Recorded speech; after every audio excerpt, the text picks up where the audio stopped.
Okay. Let me let me start by explaining the issue that I'm trying to solve here, and then what we're going to do to try to solve it. Okay. Okay. So GT3 cars are very heavy race cars, and as a result, they're very susceptible to the motion of the weight of the car, both pitching forward and back, and lateral motion from side to side. Right. Um, Mm-hmm. and ACC models that very successfully in the game. However, one of the big problems that we face as sim racers is that one thing that can't be simulated is the feeling of that motion of the car, right?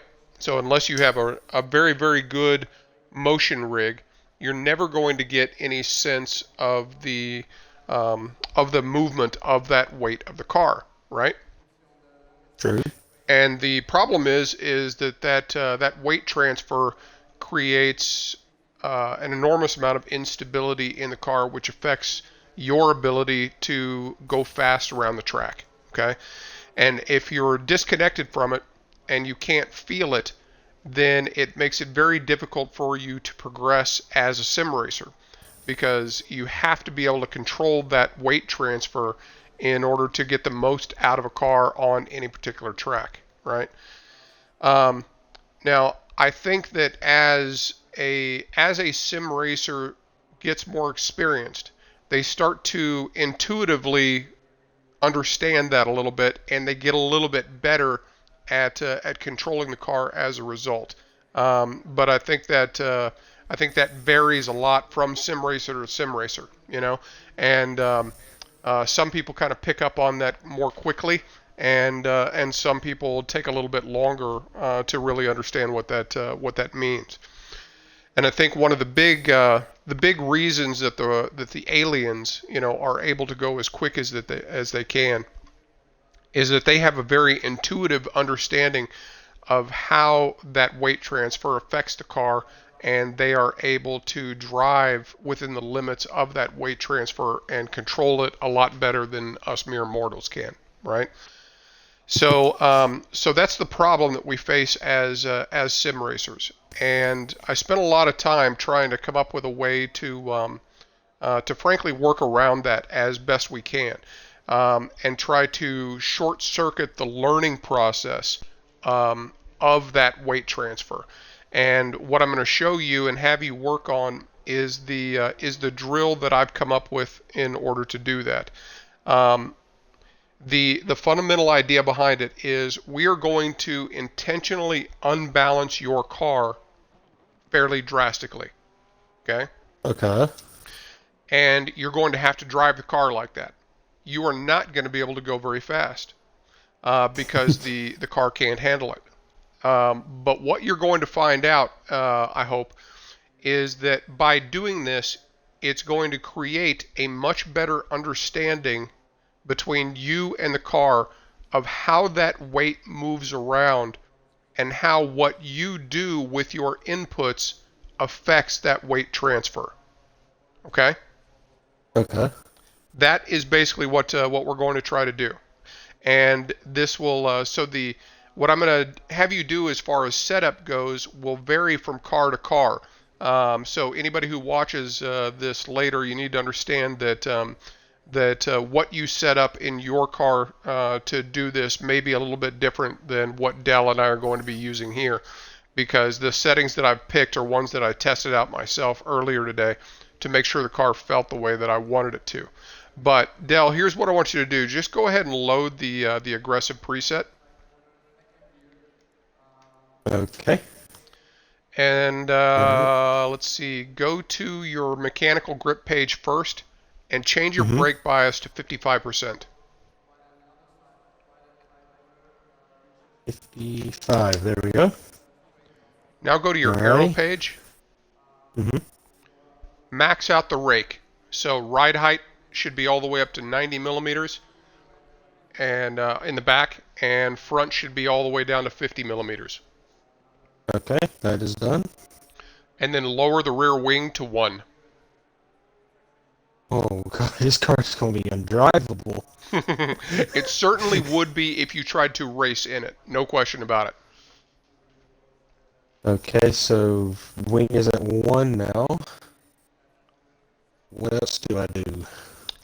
You've got the brake bias, the ride height, and the wing adjustments done. Mm-hmm. Nothing else.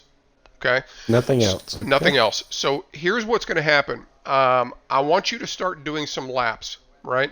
And you're going to find very obvious instances where the car is unbalanced. Okay?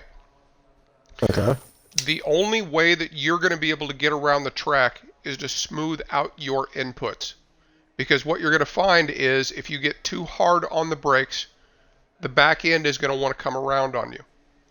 If you try to get too hard on the throttle at the wrong time, the back end is going to want to come around on you. If you try to input too much steering at the wrong time, the back end is going to want to come around on you. Okay? So it's going to Okay. force you to be much more smooth and cautious with your inputs. And it will be harder initially, but as you get more comfortable with it, you'll be able to speed up because you'll be able to figure out exactly where you can and cannot be more aggressive with your inputs. Okay? Okay. That is the whole purpose of this exercise. Okay, so give it a Okay. whirl. Let's go do some laps. Don't worry about it if you wreck. Just go back to the pits and try it again. And I'm gonna follow Uh, along on your onboard here for just a little bit.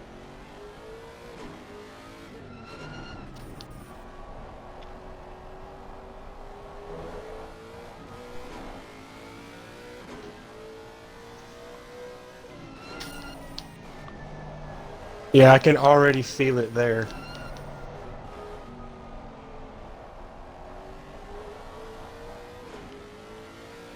I already felt it. It's back end is way more exciting now.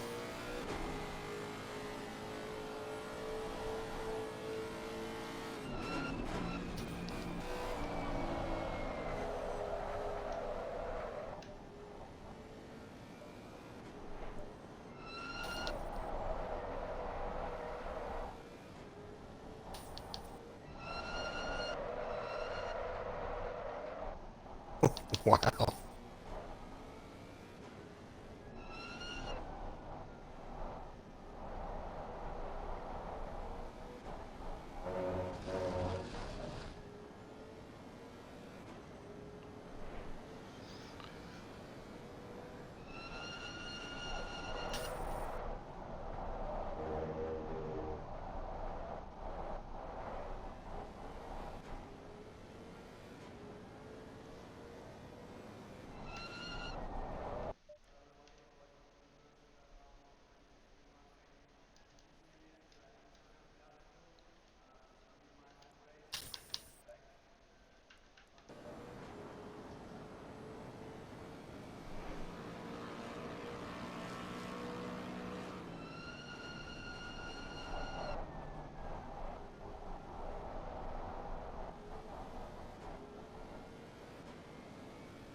I can already tell that the back end is way more happy. With the lack of the downforce and how aggressive the rake is, it's way more sensitive.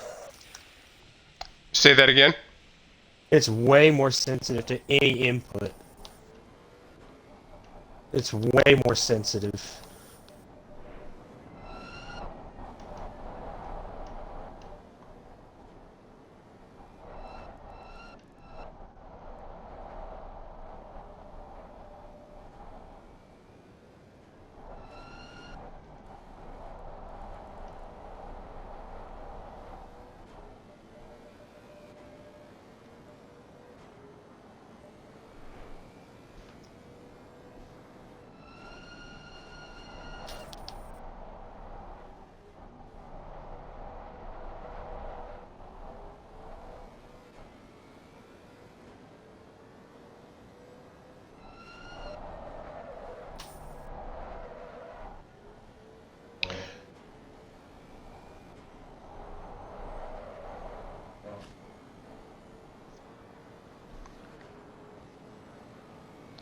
The key is that after a few laps of doing this, my hope is that you'll have a better sense of what is causing that instability, though, in what you're doing.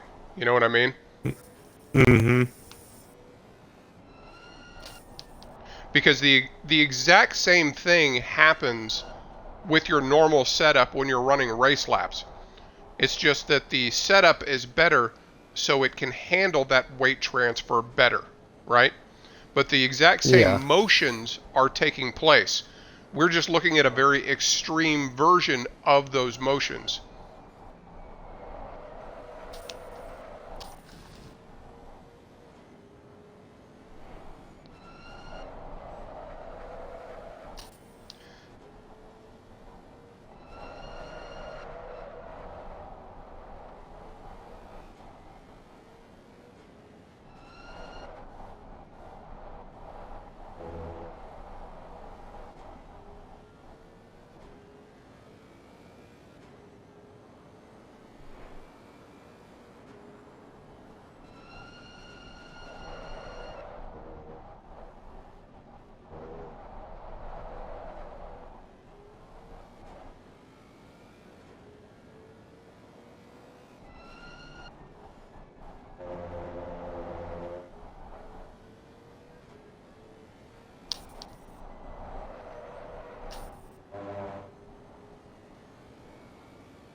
Hmm.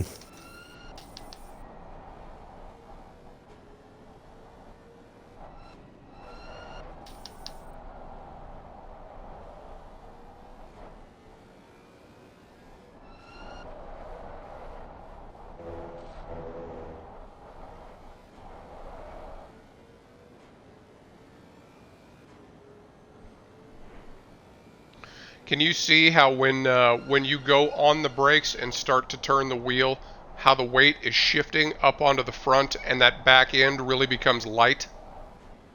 Mm-hmm. I can feel it and I can hear it because Yeah. I have like all the mechanical sounds high, about the same audio as the engine, so I can hear like the tires screeching and all that fairly well. So like when I'm on the brakes and I turn in, I can hear the tires start to scrub, Yes. and I'm like, okay, the back end is starting to come around. Yes. And that's one of the one of the audio cues that you get from the car that you can use to help replace the lack of motion sensitivity that we're all subjected to. Is you can absolutely develop a habit to listen for that sound of the tires scrubbing to help you have a better idea of when they're coming up to the limit. Yeah, Razikar, he's on controller. Really? Say that again.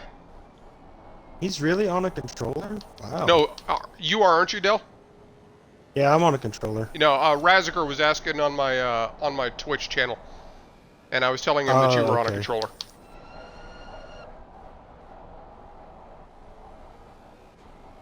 Definitely with how active the back end is, it's forcing me to really not necessarily brake in a straight line, but brake and then let off the brake Yes, and then turn in. yes. It gives you a much better feel for how those specific inputs affect the car. You know.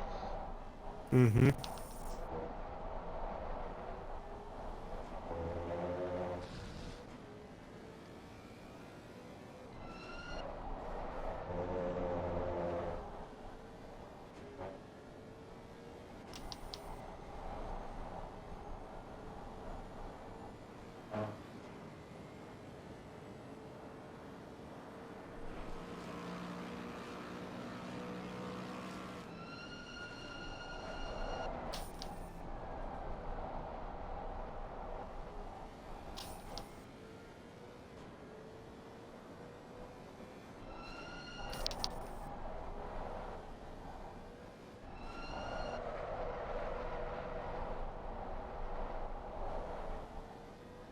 Okay, you're getting to a point where you can start to catch those slides in those corners. Now try to get to a point where you can remove those slides entirely. Okay, so Mm-hmm. that may mean braking just a little bit earlier, so that you've reduced your speed enough to be more gentle on the throttle, but try to adjust your inputs so that those corners are now much smoother and you don't have to catch those slides so much. Alrighty.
Good, good, good, good. Much better.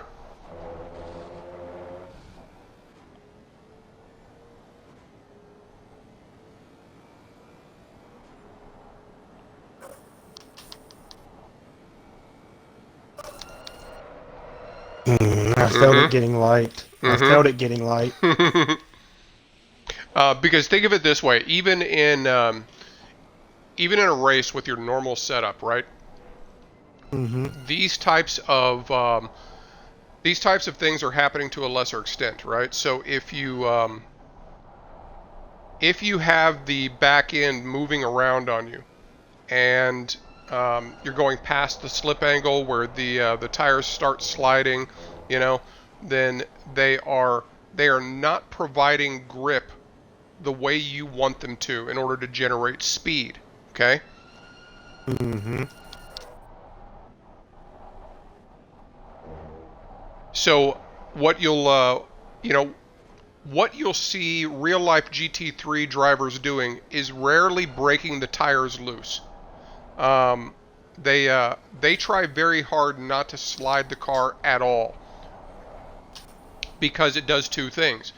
It costs them time and it wears the tires more, right? Yep. So what you want to do is you want to get to a point where your inputs are able to get this setup around the track without sliding the tires around. If you can do that, then that should translate to some extent to when you go back to your real world setup.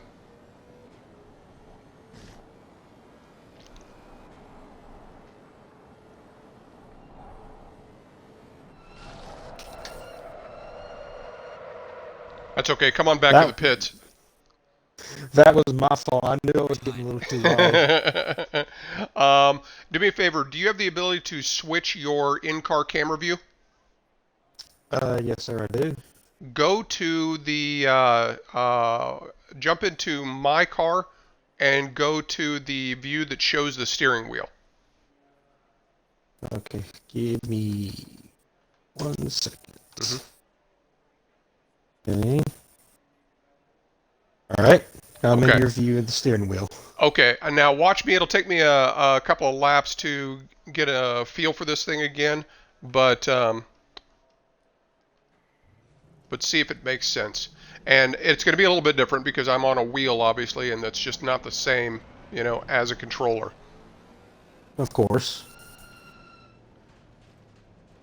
But it'll help give you an idea of what it is that we're kind of shooting for.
So my goal with this is not to set fast lap times. It is to keep control of the car at all times.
Well done, mate. This has been your personal best.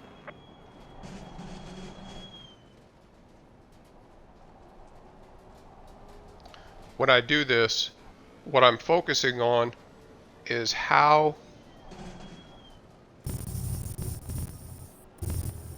the specific inputs I make are affecting the car in the different parts of the track.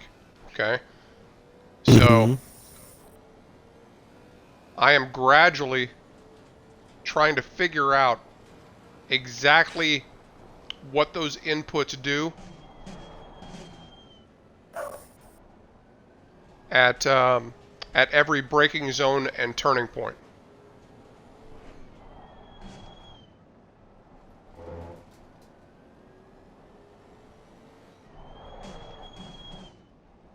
I can hear it when you get to the top of the hill. You're like just kind of lifting off the throttle when you feel that car becoming unstable, Mm-hmm. and you're letting that car settle back out. Exactly. Always trying to keep that balance in the car as best I can, because your car will always go fastest when it is flat and level. You know, so Mm-hmm. think think of the straights at either Monza or Paul Ricard. You know, when you're going Mm-hmm. fast in a straight line, that is when your car is at its best. Every single time you deviate from that, your car has to slow down. Okay? So every corner is going to force you to one extent or another away from a flat car. Your goal is to minimize that change. Okay?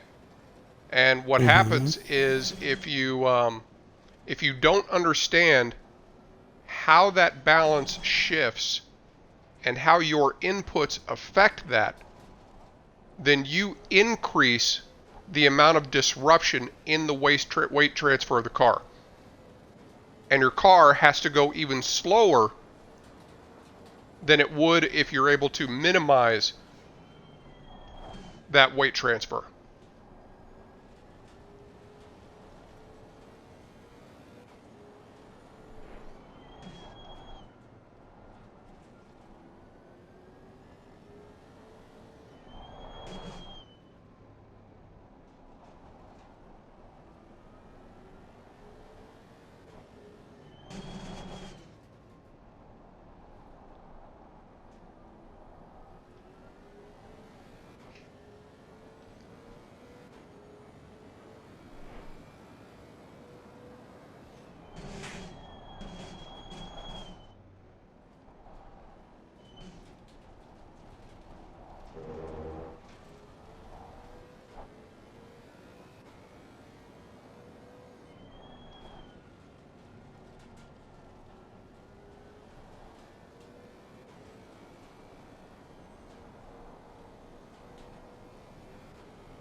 That's the one thing I notice when you're turning. Hmm. It's almost like when you turn in a little bit, you let that car stable out to that turn in, and you just slowly add a little bit more Yeah, and if you no feel like more, that's not enough. than I absolutely have to. Mm-hmm.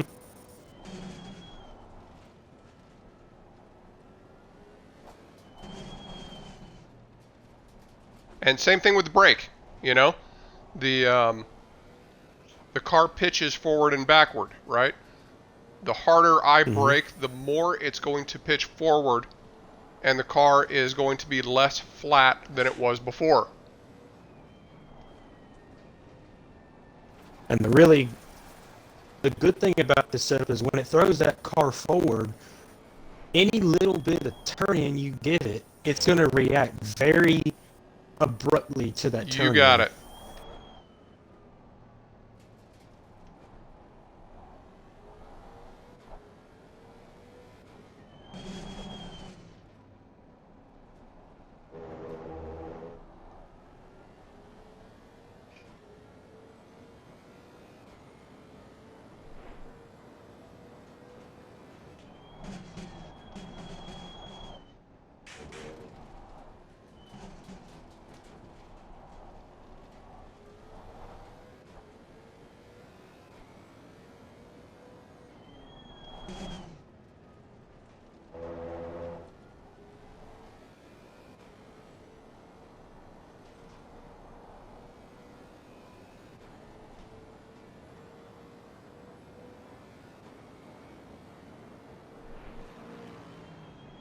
Well done, mate. You're Does that fast. make sense?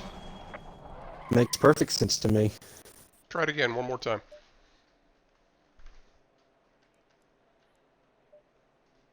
Oh, shoot, let me refresh the setup the way I'm not on very cold tires. Sure. Hold on. Get me out of here. There we go.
Now brake earlier here than you normally have been, okay?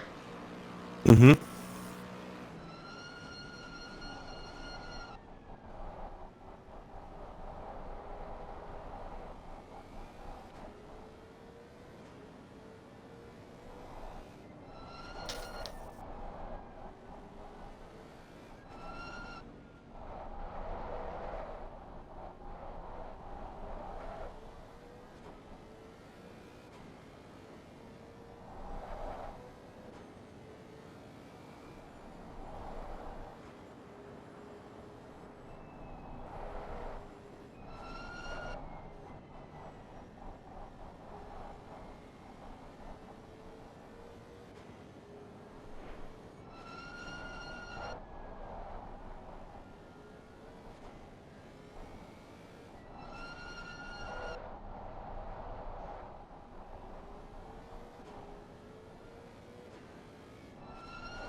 That was good in that braking zone. The car was really stable through there.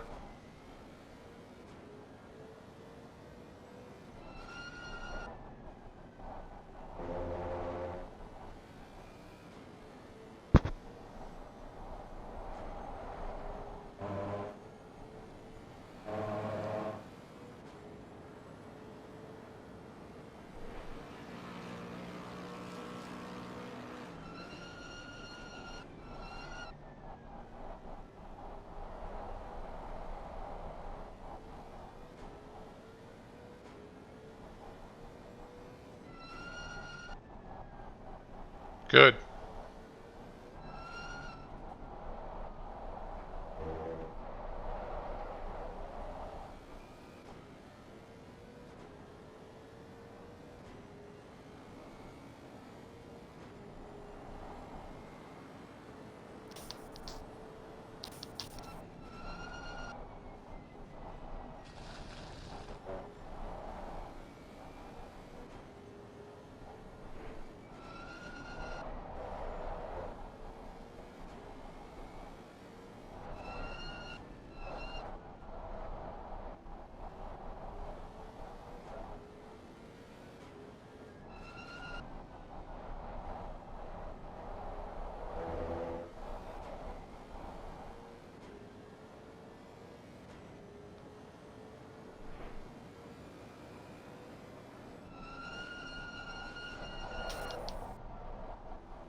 That felt so much better. Mm-hmm. It is.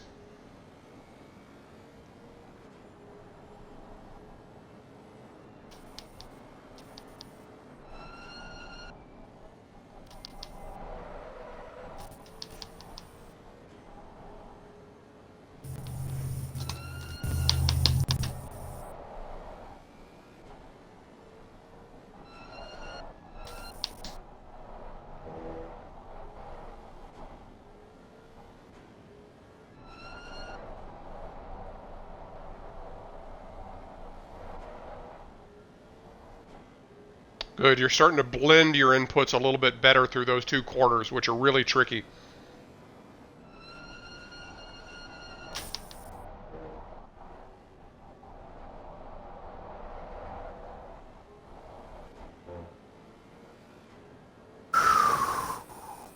Tough, isn't it? I'm having to really focus and not try to put myself in a hot lap mode. Yeah. Yeah, because as soon as you do, the car's going to tell you. Mm-hmm.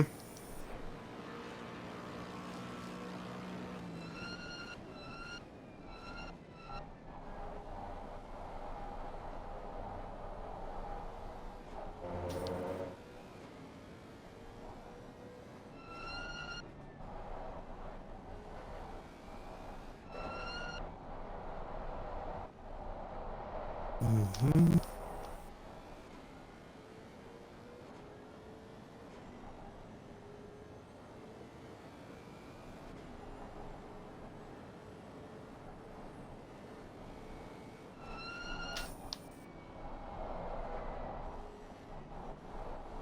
A little bit of a slide there, but that was better. The entry looked really good.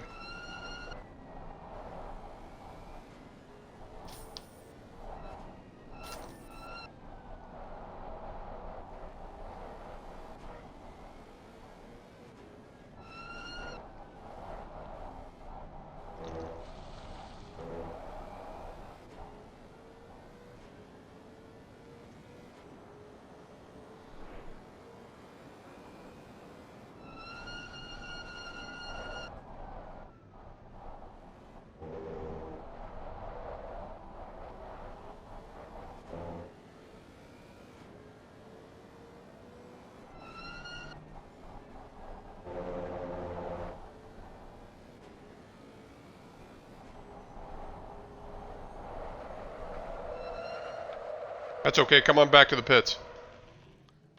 Ready? Does can you see what I mean by how the weight shifts differently at every single corner? Yes. Does that make sense? Like I think you, for instance, when you look at the hard braking zones, right, into turn one and going into the chicane, right? Um, Mm-hmm.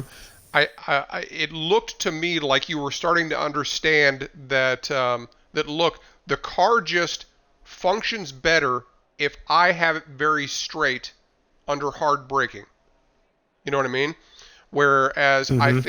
I think early on you started to input some steering while you were still under braking in those hard braking zones. Does that make sense? Yep. Okay. And those are completely different from, say, the fast downhill right-hander, right? Where you really have to be cautious on the brakes because you have no choice but to start putting a little bit of steering input in, right? Um, so you Mm-hmm. the back end is extremely light, so you have to get the braking done early so that there is grip available for the turn at a high speed, right? Yep. So the weight shifts differently for those corners, and you have to adjust your inputs in order to maximize what the car can do at each one of those. Okay. Mm-hmm. So let's do this. Let's switch over to your normal setup now.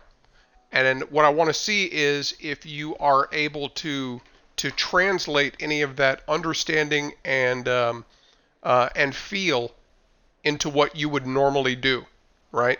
See if you can feel where the car starts getting away from you to a lesser extent, but in the same way that it just was. Alrighty, it's taking me out of the setup screen. There we go.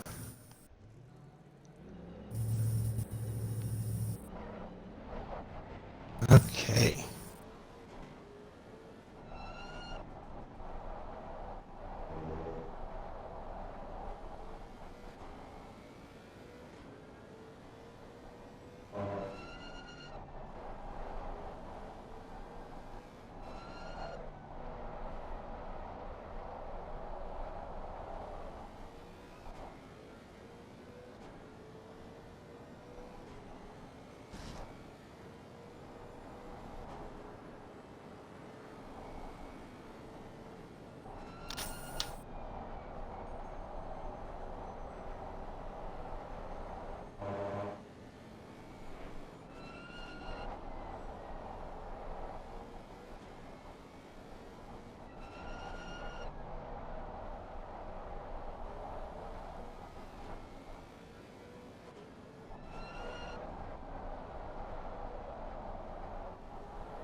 That lap looked good.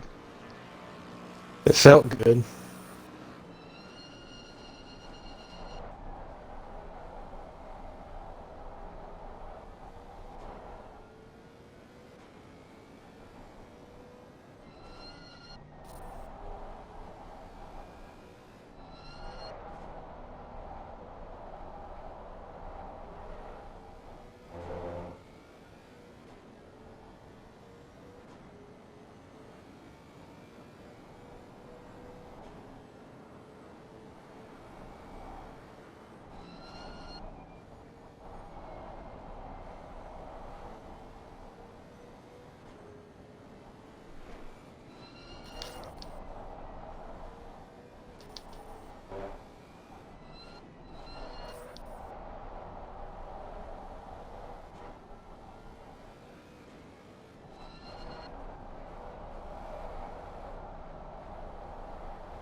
Tell me what you think, Dale. The car definitely feels a lot better. How so? Well, with the rake more, I guess you could say more neutral than the previous setup, it feels like I can throw it around just a little bit more, Sure. and it's going to stick. Mm-hmm. But the big difference is now that I've achieved that smoothness with that other setup and translating it to this one, the car feels way more consistent. Mm-hmm. Especially Sector 1, because before today, Sector 1 and the chicane at going into Sector 3 was just, I hated it. Because at some points the car would feel like it would punch out of the corner, and then sometimes the back end would just slide and slide and slide and slide. Right. Now, it feels like I can go through there with absolute confidence. Mm-hmm. And I think And know for a fact that it won't slide. correct. Yeah. Just that consistency. It breeds confidence. That's the way racing is, no question. I think what you'll find is, particularly if you use this drill from time to time, just kind of as a refresher for your brain, I think what you'll find is that you will be able to use a more aggressive setup, a car with more rake, so that it turns more easily. Because the more you're able to control the balance of the car, the less you're dependent upon a stable, safe setup to be consistent through the corners. Does that make sense? Yep, In other that makes words, sense. if you could do a setup where your rake is as low as it can be, right, with as flat of a car as possible, and that will absolutely help you control the back end of any car when you do that, right?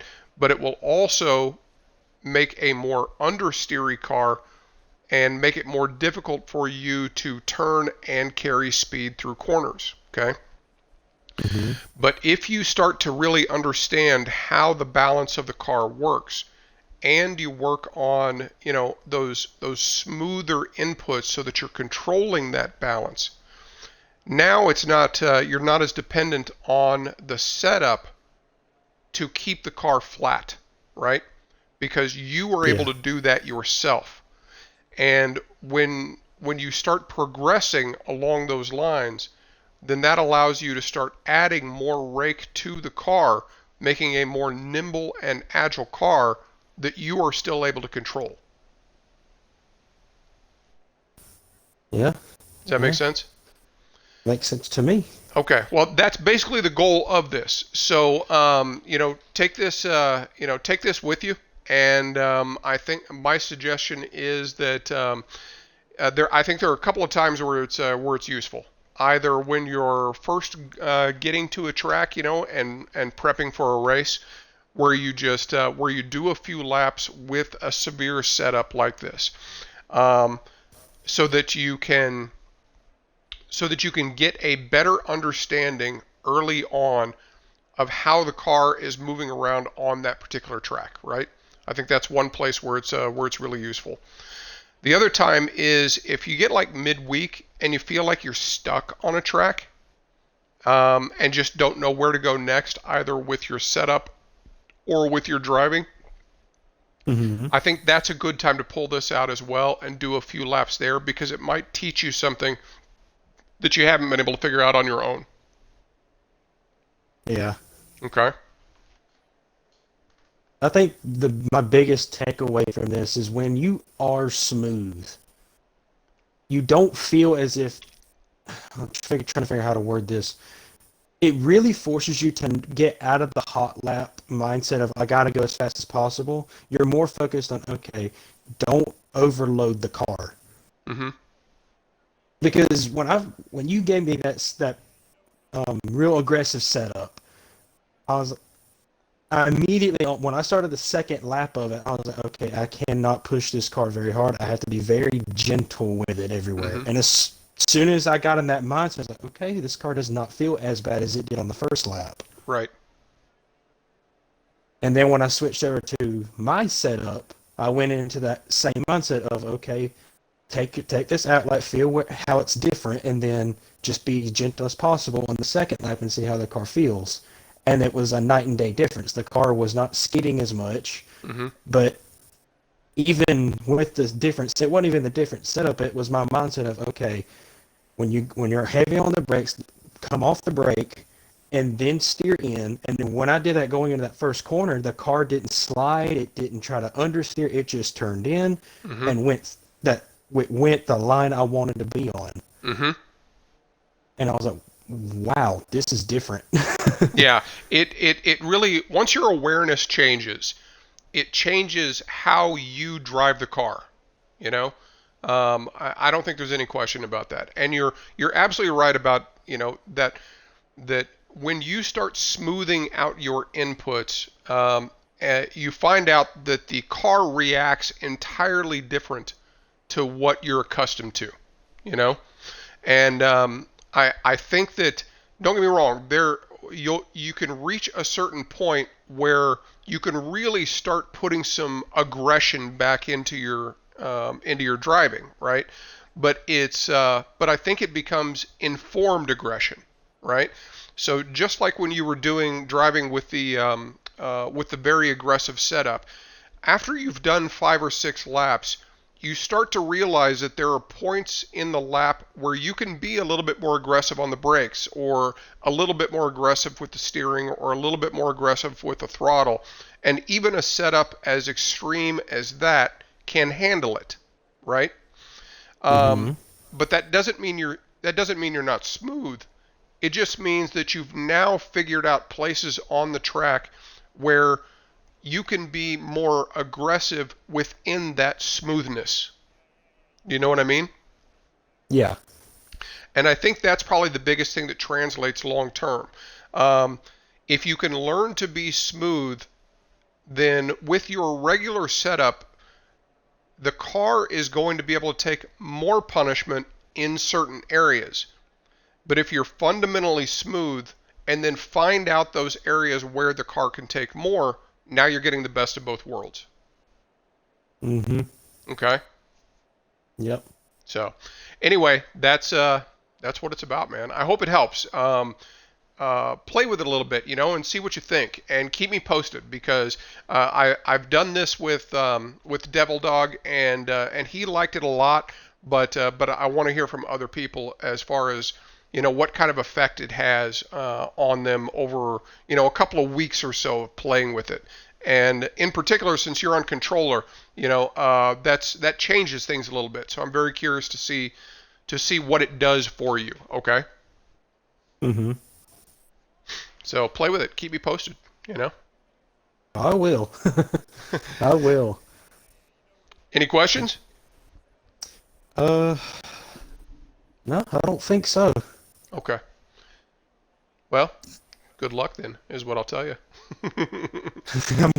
Believe me, Zandvoort is not one of my best tracks, so I take all the luck I can get. It's a tough little bitch. There's no question about it. Definitely. All right, man. I'm gonna get out of here then. Let me know, okay? Let me know how it goes, and let me know if you have any other questions on it, okay? Alrighty, I will.